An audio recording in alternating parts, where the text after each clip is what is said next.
আসসালামু আলাইকুম ওয়া রাহমাতুল্লাহ। মুসলমান ভাইদের জন্য সালাম, হিন্দু ভাইদের জন্য মন থেকে অন্তর থেকে ভালোবাসা জানাই। যারা যারা চ্যানেল নতুন ভিডিও দেখছেন অবশ্যই চ্যানেলটা সাবস্ক্রাইব করবেন, পাশে থাকা ছোট্ট বেল আইকনটা বাজিয়ে দেবেন পরবর্তী কোনো ভিডিও ছাড়ার সাথে সাথে যেন আমার ভিডিও আপনার কাছে পৌঁছে যায়। রোহানি তাবিজ ইউটিউব চ্যানেল একটাই চ্যানেল, দ্বিতীয় নম্বর কোনো চ্যানেল নাই।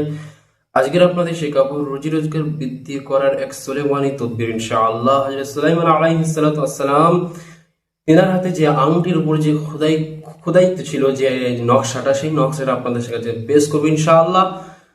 যারা যারা ভিডিও নতুন দেখছে অবশ্যই ভিডিও ভালো লাগে একটা লাইক করবেন, 5টা মানুষের কাছে শেয়ার করবেন এবং কমেন্টে মতামত জানাবেন কোন ধরনের বিদ্যা আপনার চাই, কোন ধরনের বিপদগ্রস্ততে আপনি আছেন, কি এমন নকশা। আপনাদের সম্পূর্ণ ভিডিও দেখলে বুঝতে পারবেন। যারা দীর্ঘদিন কাজ করেন, মানে অনেক জায়গায় কোম্পানিতে কাজ করছেন, কিংবা চাকরির জন্য ইন্টারভিউ দিচ্ছেন বা চাকরি লাগছে না, কিংবা অনেক কোম্পানিতে কাজ করছেন, কিংবা টাকা ইনকাম করছেন, টাকা থাকছে না, মানে ইনকাম করছেন ঠিকই কিন্তু টাকা আপনার কাছে থাকছে না, হিসাব পাচ্ছে না। অনেকে মান সম্মান পাচ্ছে না, কোনো বসে মানে আপনার যে বস তাদের কাছে ইজ্জত মান সম্মান পাচ্ছেন না। এইরকম অনেক ব্যক্তির হয়ে থাকে। আজকের এমন একটা সুলেমান আলাইহিস সালাতু ওয়াস সালাম, আমাদের নবী হযরত সুলাইমান আলাইহিস সালাম আল্লাহর একজন নবী পয়গম্বর ছিলেন। তিনার হাতে আংটির মধ্যে যে নকশা খোদিত করা ছিল, সেই নকশা আপনাদের সামনে পেশ করব।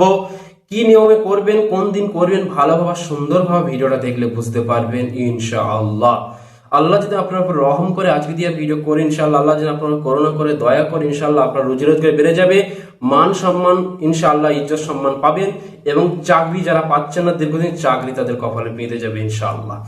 আজকে দিয়ে যে নকশাটা আপনারা কোন দিন লিখবেন আমি সম্পূর্ণ ভিডিওর মধ্যে বলে দিচ্ছি। স্ক্রিনের মধ্যে যে নকশাটা আপনারা দেখতে পাচ্ছেন, এটা সুন্দর করে মেক্স জাফরান কালি অথবা লাল মার্কার কলম দিয়ে অথবা জেল কালি দিয়ে অঙ্কন করবেন। অঙ্কন কি বারে অঙ্কন করবেন? পবিত্র জুম্মার দিন, অর্থাৎ শুক্রবারের দিন। ইমাম সাহেব খুতবা দেওয়ার পর অর্থাৎ শুক্রবারের নামাজ পড়ে আপনি বাড়ি আসবেন। বাড়ি এসে গায়ে আতর মেখে পাক পবিত্র ওযু করে ইনশাআল্লাহ পশ্চিম দিকে মুখ করে আপনি নকশাটা সুন্দর করে দেখে দেখে অঙ্কন করবেন। অঙ্কন করার পর ওটাকে সুন্দর করে ভাঁজ করবেন। ভাঁজ করার পর আপনারা 3 ধাতু মাদুলি অথবা একটা উপার মাদুলি, হয় 3 ধাতু মাদুলি অথবা রূপোর মাদুলি পরে, ছেলে হলে ডান হাতে বাঁধবেন আর কোনো মেয়ে মা বোনরা হলে বাম হাতে বাঁধবেন অথবা গলায় সংগ্রহ করবেন। ইনশাআল্লাহ 1 মাস না হদিন হতে এর ফলাফল ইনশাআল্লাহ আপনারা পেয়ে যাবেন।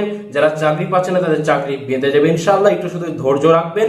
আর যারা মান সম্মান পান না, বস যারা আপনারা কোম্পানিতে কাজ করেন, তারা মান সম্মান সব জায়গায় সম্মানটা পাবেন এবং বিপদ থেকে আপনারা মানে জিন জাদুটোনা বিপদ থেকে আপনারা রেহাই পাবেন ইনশাআল্লাহ। খুব পরীক্ষিত একটা আমল আপনাদের নকশা শেয়ার করলাম।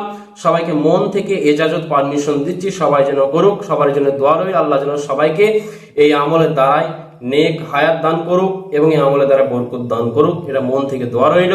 সবাই ভালো থাকবেন, সুস্থ থাকবেন, দোয়া করবেন। যারা ক্লাসে ভর্তি হতে চান, এই মাসে ক্লাস স্টার্ট হয়ে গেছে, ক্লাস ভর্তি হতে পারবেন। যারা কিতাব অর্ডার করতে চান এবং ডাইরেক্ট নিতে চান এবং পিডিএফ নিতে চান, সমস্ত রকম কিতাবের ব্যবস্থা আছে ইনশাআল্লাহ। সবার জন্য দোয়া রইল। আসসালামু আলাইকুম ওয়া রাহমাতুল্লাহি ওয়া বারাকাতুহু।